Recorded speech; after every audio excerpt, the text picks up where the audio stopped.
বিধানসভা অধিবেশনে যাওয়ার পথে বিধায়ক সুদীপ রায় বর্মনকে আটক করে টিএসএফ কর্মীরা। সেখানে তিনি রোমান হরফ চালু করার পক্ষে নিজের অভিমত ব্যক্ত করেন। তিনি বলেন, বামফ্রন্ট সরকার এই দাবিকে পাত্তা দেয়নি। বর্তমানে সরকারও এ ব্যাপারে কোনো রকম পদক্ষেপ গ্রহণ করছে না। অবিলম্বে এই দাবি পূরণ করার জন্য জানান তিনি।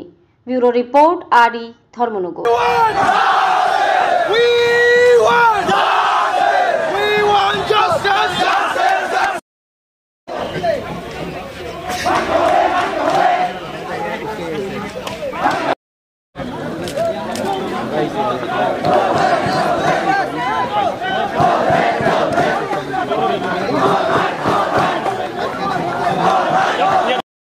সমর্থন করে আসছে লেজিটিমেট ডিমান্ড।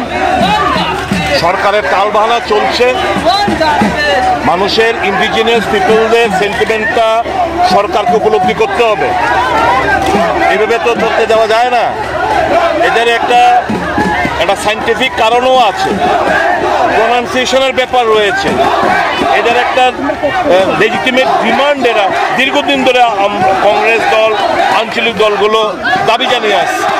সরকার, আগের সরকারও দেখলাম তাদের কোনো হেলদোল নেই, বর্তমান সরকারকেও দেখছি।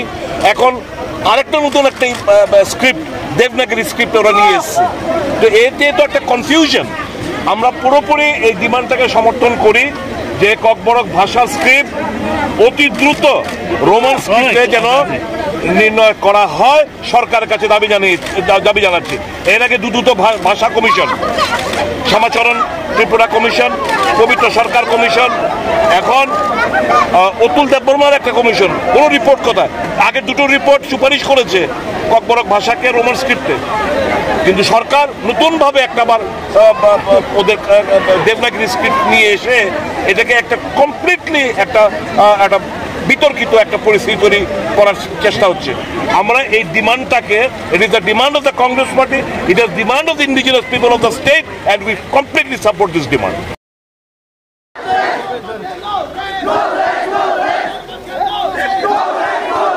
বস টিভি যে মানে